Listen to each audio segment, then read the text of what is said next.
കേരളത്തിന്റെ അതിവേഗ വികസനത്തിന് NDA അധികാരത്തിൽ വരണമെന്ന് പ്രധാനമന്ത്രി നരേന്ദ്രമോദി പറഞ്ഞിരിക്കുകയാണ്. അടുത്ത 5 വർഷം NDAക്ക് ഭരണം നൽകണം. കേരളത്തിൽ വികസനം വരുമെന്നത് മോദിയുടെ ഗ്യാരണ്ടിയാണ്. NDA സർക്കാർ കേരളത്തിലെ ഭൂമാഫിയയെയും ഹർത്താൽ മാഫിയയെയും തുടച്ചുമാറ്റും. വലിയ സമ്മേളനങ്ങൾക്കായി ലോകം കേരളത്തിലെത്തണം. മാറാത്തത് മാറണമെങ്കിൽ കേന്ദ്ര പദ്ധതികൾ തടസ്സമില്ലാതെ നടപ്പിലാക്കുകയും പൂർത്തീകരിക്കുകയും വേണമെന്നും പ്രധാനമന്ത്രി പറഞ്ഞു. വിശദാംശങ്ങളുമായി ജിജീഷ് കരുണാകരൻ ഒരിക്കൽ കൂടി ചേരുകയാണ്. ജിജീഷ്, NDAയുടെ തെരഞ്ഞെടുപ്പ് പ്രചാരണത്തിന് തുടക്കം കുറിച്ചുകൊണ്ടാണ് പ്രധാനമന്ത്രി നരേന്ദ്രമോദി സംസാരിച്ചിരിക്കുന്നത്. കേരളത്തിൽ ഇരട്ട എഞ്ചിൻ സർക്കാർ വരേണ്ടതുണ്ട്. അങ്ങനെ കേരളത്തിന്റെ വികസന ചിത്രം നമുക്ക് മാറ്റിയെഴുതേണ്ടതുണ്ട്. എന്തെല്ലാം വാഗ്ദാനങ്ങളാണ് പ്രധാനമന്ത്രി കേരളത്തിലെ ജനതയ്ക്കായി നൽകിയത്?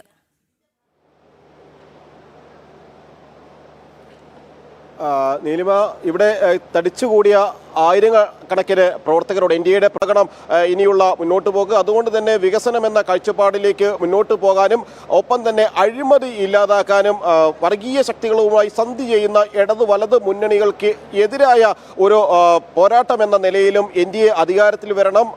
ഇരട്ട എഞ്ചിനുള്ള ഒരു സർക്കാരാണ് കേരളത്തിൽ ഇനി അധികാരത്തിൽ വരേണ്ടത്. ആ സർക്കാരിന് ഒരുപാട് കാര്യങ്ങൾ ചെയ്യാനുണ്ടാകും. അങ്ങനെ ഇരട്ട എഞ്ചിനുള്ള സർക്കാർ അധികാരത്തിൽ വരികയും ഇരട്ടി വേഗത്തിൽ വികസനം സാധ്യമാവുകയും ചെയ്യുന്ന ഒരു കേരളത്തിന് വേണ്ടി ആയിരിക്കണം പ്രവർത്തനം എന്ന് തന്നെയാണ് പ്രധാനമന്ത്രി നരേന്ദ്രമോദി പ്രധാനമായും പറഞ്ഞത്. മാത്രമല്ല, കേരളത്തെ വലിയ വിവാദമായ നിരവധി അഴിമതികൾ അടക്കമുള്ള കാര്യങ്ങൾ, ശബരിമല സ്വർണ്ണക്കവർച്ച എല്ലാം തന്നെ പരാമർശിച്ചുകൊണ്ടായിരുന്നു പ്രധാനമന്ത്രി മുന്നോട്ട് പോയത്. ശബരിമല സ്വർണ്ണക്കവർച്ച അതിൽ ഇടത് വലത് മുന്നണികൾക്ക്, കോൺഗ്രസിനും CPM-നും എല്ലാം ഒരുപോലെയുള്ള പങ്കാളിത്തം അദ്ദേഹം ആവർത്തിച്ച് പറയുന്നുണ്ട്.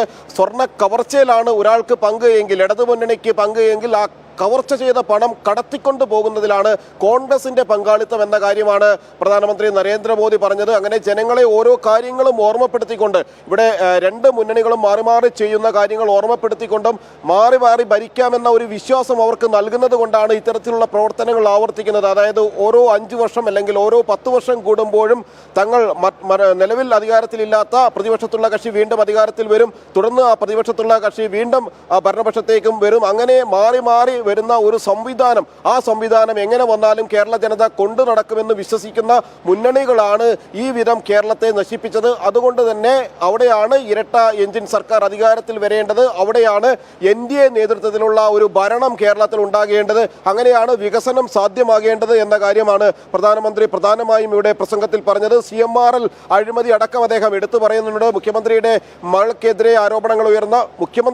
ആരോപണങ്ങൾ ഉയർന്ന മാസപ്പടി കേസുമായി ബന്ധപ്പെട്ട CMRL അഴിമതി അടക്കം പരാമർശിച്ചുകൊണ്ടാണ് പ്രധാനമന്ത്രി മുന്നോട്ട് പോയത്. മാത്രമല്ല, നേരത്തെ കോൺഗ്രസിന്റെ ഭരണകാലത്ത് സോളാർ അഴിമതിയാണ് പ്രധാനമായും ചർച്ച ചെയ്തത് എങ്കിൽ അത് ഇടതുമുന്നണിയുടെ ഭരണത്തിലേക്ക് എത്തുമ്പോൾ അവിടെ CMRL അഴിമതി ക്രമക്കേടിലേക്ക് കാര്യങ്ങൾ വരുന്നു എന്ന് പ്രധാനമന്ത്രി പറയുന്നുണ്ട്. മാത്രമല്ല, ഊർജ്ജ മേഖലയിൽ അടക്കം രാജ്യം കൈവരിച്ച നേട്ടങ്ങളെക്കുറിച്ചും പ്രധാനമന്ത്രി പറയുന്നുണ്ട്. പശ്ചിമേഷ്യയിലെ സംഘർഷങ്ങളെക്കുറിച്ച് അദ്ദേഹം പരാമർശിക്കുന്നുണ്ട്. കാരണം നിരവധി മലയാളികൾ ഗൾഫ് രാജ്യങ്ങളിലുണ്ട്.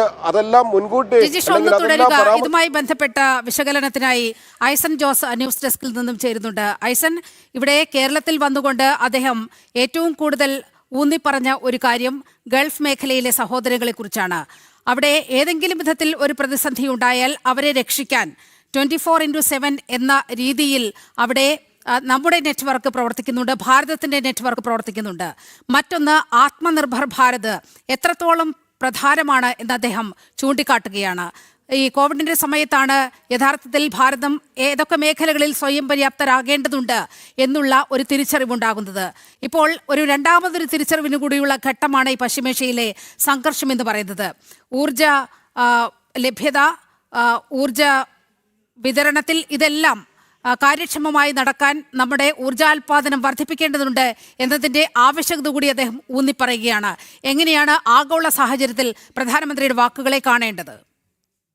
നീലിമ, പശ്ചിമേഷ്യയിലെ പ്രത്യേക സാഹചര്യത്തിൽ പ്രധാനമന്ത്രി നരേന്ദ്രമോദിയെ പ്രത്യേകം പരാമർശിച്ചുകൊണ്ട് ഇന്ന് നടത്തിയ പ്രഭാഷണത്തിൽ അദ്ദേഹം വളരെ കൃത്യമായി പറഞ്ഞത് NDA സർക്കാരാണ് ഇന്ന് രാജ്യത്തുള്ളത്. അവർ രാജ്യത്തെ ഓരോ പൗരന്മാരുടെയും വിദേശ രാജ്യങ്ങളിൽ കഴിയുന്ന ഭാരതത്തിൻ്റെ പ്രവാസികളുടെയും സുരക്ഷ ഉറപ്പാക്കുമെന്ന ഒരു ഉറപ്പ് വീണ്ടും വീണ്ടും അദ്ദേഹം ആവർത്തിക്കുകയാണ്. അത് ഇറാഖിലെ സംഭവവും അതുപോലെ തന്നെ ടോം ഉഴുന്നാലിൻ്റെ സംഭവവും അത്തരത്തിലുള്ള അഫ്ഗാനിസ്ഥാനിൽ നിന്നുമെല്ലാം തന്നെ രക്ഷപ്പെടുത്തി ഭാരതത്തിലെ പൗരന്മാരെ സുരക്ഷിതരായി തിരിച്ചെത്തിച്ച അനുഭവങ്ങൾ പങ്കുവച്ചു ചെയ്തുകൊണ്ട് തന്നെയാണ് അദ്ദേഹം പറഞ്ഞത്. NDA സർക്കാരാണ് കേന്ദ്രം ഭരിക്കുന്നത്, അതുകൊണ്ട് തന്നെ എല്ലാവരും സുരക്ഷിതരായിരിക്കുമെന്ന് കൃത്യമായി അദ്ദേഹം പറയുകയും ചെയ്തിട്ടുണ്ടായിരുന്നു. നമുക്കറിയാവുന്നതാണ് കേരളവും അതുപോലെ തന്നെ ഗൾഫ് രാജ്യങ്ങളുമായുള്ള ബന്ധം. ഗൾഫ് രാജ്യങ്ങളുമായി കാലങ്ങളായുള്ള ഒരു ബന്ധമാണ് കേരളത്തിനുള്ളത്. നിരവധി പേർ അവിടെ ജോലി ചെയ്യുന്നു. അതുകൊണ്ട് തന്നെ വലിയ രീതിയിലുള്ള ഒരു ഇമോഷണൽ കണക്ടിവിറ്റിയുള്ള രണ്ട് രാജ്യങ്ങളാണ് ഭാരതവും ഗൾഫ് രാജ്യങ്ങളും എല്ലാം തന്നെ, വിവിധ രാജ്യങ്ങളും എല്ലാം തന്നെ. ആ ഒരു സാഹചര്യത്തിൽ സ്വാഭാവികമായും കേരളത്തിൻ്റെ ആ ഒരു ഏറ്റവും ഗൗരവമേറിയ ഒരു വൈകാരിക പ്രശ്നം, അവിടെ പൗരന്മാരുടെ സുരക്ഷ സംബന്ധിച്ച കൃത്യമായൊരു പോയിന്റാണ് പ്രധാനമന്ത്രി എന്ന് പറഞ്ഞത്. നമുക്കറിയാവുന്നതാണ്, പ്രധാനമന്ത്രി ഇക്കാര്യം നിരീക്ഷിക്കുമ്പോൾ സ്വാഭാവികമായും ഇവിടെയുള്ള മറ്റ് രണ്ട് രാഷ്ട്രീയ കക്ഷികൾ, വലത് രാഷ്ട്രീയ കക്ഷികൾ മുന്നോട്ട് വെച്ചിരുന്ന വിഷയം ഇറാൻ്റെ സുരക്ഷയിൽ കടന്നു കയറുന്നു എന്ന രീതിയിലുള്ള നിലപാടുകളായിരുന്നു. പക്ഷേ മനുഷ്യനെ ബാധിക്കുന്ന പ്രശ്നങ്ങൾ പറയാൻ, മനുഷ്യൻ്റെ രാഷ്ട്രീയം പറയാനും, ഒരു പ്രവാസിയുടെ സുരക്ഷയുടെ രാഷ്ട്രീയം പറയാനും പ്രധാനമന്ത്രി ഇന്നത്തെ അവസരം കൃത്യമായി വിനിയോഗിച്ചു. അതും കേരളത്തിൽ വിനിയോഗിച്ചു എന്ന ഏറ്റവും നിർണായകമായൊരു നീക്കം അദ്ദേഹം നടത്തിയിരുന്നു. പിന്നീട് നമുക്ക് പല വിഷയങ്ങളും അതിൽ കണ്ടെത്താൻ സാധിക്കുന്നുണ്ട്. സാമ്പത്തിക വിഷയങ്ങളിൽ ആത്മനിർഭരത അനിവാര്യമാകേണ്ടതിൻ്റെ കാരണങ്ങൾ കൂടി, അത് എന്തുകൊണ്ട് ആത്മനിർഭരത ഭാരതത്തിനുണ്ടാകണമെന്ന് കൃത്യമായി തിരിച്ചറിയേണ്ട ഒരു പശ്ചാത്തലം, അത് എക്സ്പീരിയൻസ് ചെയ്യേണ്ട ഒരു കാലഘട്ടം കൂടിയാണ് യുദ്ധകാലത്തിലൂടെ കടന്നു പോകുന്നത് എന്നും അദ്ദേഹം പറയുകയുണ്ടായി. നമുക്കറിയാവുന്നതാണ്, പെട്രോളിൻ്റെയും അതുപോലെ തന്നെ അത്തരത്തിലുള്ള പരമ്പരാഗത ഊർജ്ജ സ്രോതസ്സുകളുടെ ലഭ്യത കുറയുമ്പോൾ നമ്മൾ അല്ലെങ്കിൽ സമാന്തരമായ ഊർജ്ജോൽപാദന രംഗങ്ങളിലേക്ക് അല്ലെങ്കിൽ ബദൽ ഊർജ്ജോൽപാദന രംഗങ്ങളിലേക്ക് മാറേണ്ടതുണ്ട്. ഇന്ന് വെസ്റ്റ് കല്ലടയിൽ ഉദ്ഘാടനം ചെയ്ത 50 മെഗാവാട്ടിൻ്റെ അത്തരത്തിലുള്ള വലിയ പദ്ധതി, അതായത് സൗരോർജ്ജ പദ്ധതി ഉദ്ഘാടനം ചെയ്ത വിഷയമടക്കം പറഞ്ഞാണ് പാരമ്പര്യേതര ഊർജ്ജ വികാസത്തിൻ്റെ അനിവാര്യത. ഇന്നത്തെ യുദ്ധകാലത്ത്, അത് എത്ര കാലത്ത് അല്ലെങ്കിൽ യുദ്ധവും അത്തരത്തിലുള്ള സംഘർഷങ്ങളും ഉണ്ടാകുമ്പോൾ പ്രകൃതിയുടെ സ്വാഭാവിക ഊർജ്ജം അല്ലെങ്കിൽ പെട്രോളിയം ഇന്ധനം ഉപയോഗിച്ചുള്ള ഊർജ്ജത്തിൻ്റെ പരിമിതി ഉണ്ടാകുമ്പോൾ ഏത് രീതിയിൽ അക്കാര്യത്തെ അഭിസംബോധന ചെയ്യണം, ആത്മനിർഭരത കൈവരിക്കേണ്ടതിൻ്റെ അനിവാര്യത എന്നൊക്കെ വളരെ കൃത്യമായി അദ്ദേഹം പറയുകയും ചെയ്തു. മാത്രമല്ല, നമുക്കറിയാവുന്നതാണ്, പല രാഷ്ട്രീയ വിഷയങ്ങളും കോൺഗ്രസിനെയും അതുപോലെ തന്നെ ഇടതുകക്ഷികളെയും അതിരൂക്ഷമായി അദ്ദേഹം ഇപ്പോൾ ഈ പ്രഭാഷണത്തിൽ വിമർശിക്കുകയും ചെയ്തു. ആ വിമർശനം വളരെ കൃത്യമായി നമുക്ക് മനസ്സിലാക്കാൻ സാധിക്കുന്നതാണ്. അഴിമതിയും കെടുകാര്യസ്ഥതയും മാഫിയയും ഹർത്താൽ മാഫിയ, അതായത് വ്യവസായ രംഗത്തെ തകർക്കുന്ന രീതിയിലുള്ള ഒരു നീക്കങ്ങളെല്ലാം തന്നെ കേരളത്തിൽ വൻതോതിൽ നടക്കുന്നുണ്ട്. ഇതിനെല്ലാം ഒരു ശാശ്വത പരിഹാരം NDA സർക്കാർ അധികാരത്തിലെത്തേണ്ടതാണ്, ഡബിൾ എഞ്ചിൻ സർക്കാർ അധികാരത്തിലെത്തേണ്ടതാണ് എന്ന നിലപാടും അദ്ദേഹം വളരെ കൃത്യമായി പറയുകയും ചെയ്തിരുന്നു. അതുപോലെ തന്നെ വിവിധങ്ങളായ വിഷയങ്ങൾ, വികസനോന്മുഖമായ വിഷയങ്ങൾ നേരത്തെ പൊതുപരിപാടിയിൽ, അതായത് സർക്കാർ പരിപാടിയുടെ ഭാഗമായി ഉണ്ടായ ആ ഉദ്ഘാടന ചടങ്ങുകളിൽ ദേശീയപാതാ വികസനത്തിൻ്റെ ഏറ്റവും പ്രധാനപ്പെട്ട ഒരു ഘടകം കൂടി അദ്ദേഹം പരാമർശിക്കാനും മറന്നില്ല.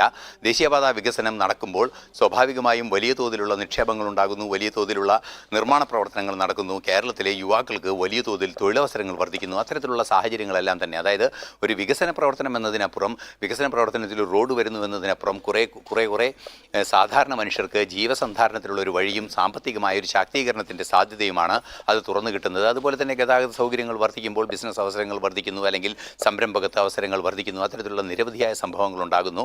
അതുപോലെ തന്നെ ആധുനിക കാലഘട്ടത്തിനനുസരിച്ച് വളരാനുള്ളൊരു സാഹചര്യം കേരളത്തിൽ അതിനുള്ള പ്രതിഭയുണ്ട്, അതുപോലെ തന്നെ സാങ്കേതിക വിദ്യയുണ്ട്, അത്തരത്തിലുള്ള ബുദ്ധിയുള്ള ചെറുപ്പക്കാരുണ്ട്. അവരെയെല്ലാം തന്നെ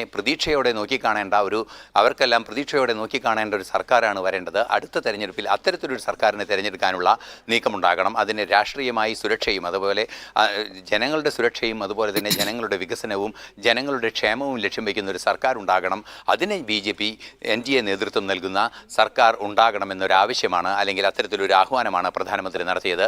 തീർച്ചയായും വികസന ലക്ഷ്യങ്ങൾ കൃത്യമായി പറയുകയും വികസനത്തിൻ്റെ ആവശ്യം പറയുകയും വികസനത്തിൻ്റെ നേട്ടങ്ങൾ ഏതൊക്കെ രീതിയിൽ ഭാരതത്തിനുണ്ടായി എന്ന് വിശദീകരിക്കുകയും ചെയ്യുന്നതോടൊപ്പം വികസന വിരോധികളായ അല്ലെങ്കിൽ രാജ്യത്തെ പിന്നോട്ടടിക്കുന്ന ശക്തികളെ കൃത്യമായി വിമർശിക്കാനും അതിൽ നിന്നും ഒരു മോചനം നേടാനുള്ള ഒരു അവസരമായി തെരഞ്ഞെടുപ്പിനെ കാണണമെന്ന കൃത്യമായ ഒരു ആശയ പ്രചരണ വേദിയായി തന്നെയാണ് അദ്ദേഹം ഈ ഇന്നത്തെ പൊതുവേദികളെ പ്രയോജനപ്പെടുത്തിയത് എന്നാണ് മനസ്സിലാക്കാൻ സാധിക്കുന്നത്. ഓക്കെ ഐസൻ, വികസനവും രാഷ്ട്രീയവും കൃത്യമായി എണ്ണി പറഞ്ഞുകൊണ്ടുള്ള പ്രധാനമന്ത്രിയുടെ പ്രസംഗമാണ് നമ്മൾ കണ്ടത്. അതിന്റെ വിശകലനമാണ് ന്യൂസ് ഡെസ്കിൽ നിന്നും ഐസൻ ജോസ് പങ്കുവച്ചത്.